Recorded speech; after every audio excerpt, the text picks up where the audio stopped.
बिस्मिल्लाहिर्रहमानिर्रहीम। अल्हम्दुलिल्लाहि रब्बिल आलमीन। आज हम अल्हम्दुलिल्लाहि रब्बिल आलमीन के ताल्लुक़ से जानेंगे कि अल्हम्द का क्या माना होता है।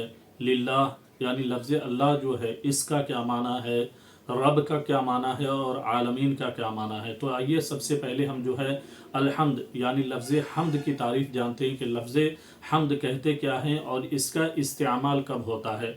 तो सबसे पहले आइए हम हम्द की तारीफ़ जानते हैं, हम्द का माना जानते हैं।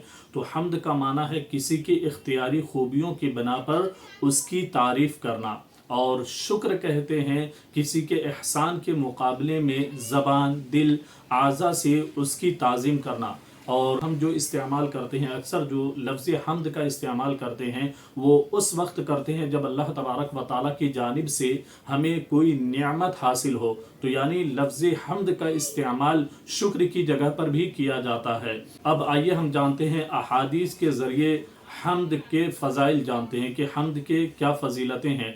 हज़रत अनस रज़ियल्लाहु ताला अन्हु से रिवायत है, नबी पाक सल्लल्लाहु ताला अलैहि वसल्लम ने इरशाद फरमाया कि जब भी खाओ कुछ या कुछ पियो तो अल्लाह तबारक व ताला की हम्द बयान करो, यानी अल्हम्दुलिल्लाह कहा करो। इसी तरह से एक दूसरी हदीस में आया है, हज़रत जाबिर रज़ियल्लाहु ताला अन्हु से रिवायत है कि नबी पाक सल्लल्लाहु ताला अलैहि वसल्लम ने इरशाद फरमाया कि सबसे अफजल ज़िक्र ला इलाहा इल्लल्लाह है और सबसे अफजल दुआ अल्हम्दुलिल्लाह है, सुभान अल्लाह। और एक तीसरी हदीस पाक में है, हज़रत अनस रज़ियल्लाहु ताला अन्हु से रिवायत है कि हुज़ूर सल्लल्लाहु ताला अलैहि वसल्लम ने इरशाद फरमाया कि जब अल्लाह तबारक व ताला अपने बंदे पर कोई नेमत नाजिल फरमाता है और उस नेमत के मिलने पर जब बंदा अल्हम्दुलिल्लाह कहता है तो अल्लाह तबारक व ताला के नज़दीक इस दी गई नेमत से ये अल्हम्दुलिल्लाह कहना कहीं ज़्यादा अफजल और आला है। अब हम्द से ताल्लुक़ रखने वाले शरई हुक्म के बारे में जानते हैं। पहला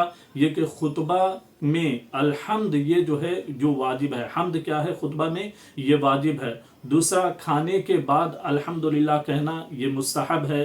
तीसरा, छींक आने के बाद अल्हम्दुलिल्लाह कहना सुन्नत है।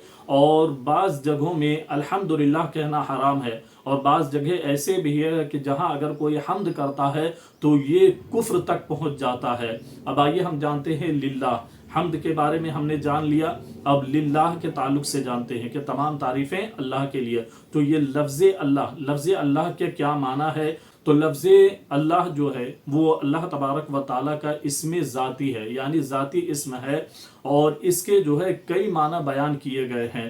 पहला ये कि बाज़ मुफस्सिरीन ने इसका ये माना बयान किया है कि अल्लाह का मतलब ऐसी ज़ात जो इबादत के मुस्तहिक हो। दूसरा माना इसका ये है कि वो ज़ात जिसकी मारिफत में अक़लें भी हैरान है। तीसरा माना इसका ये है कि वो ज़ात जिसकी बारगाह में सुकून हासिल होता हो। और चौथा माना इसका ये बयान किया गया है कि वो ज़ात के मुसीबत के वक्त जिसकी पनाह तलाश की जाए। ये लफ्ज़ अल्लाह की तशरीह हो गई। अब आइए हम रब्बुल आलमीन का माना जानते हैं। रब्बुल आलमीन का माना होता है जो सारे जहां वालों का मालिक है।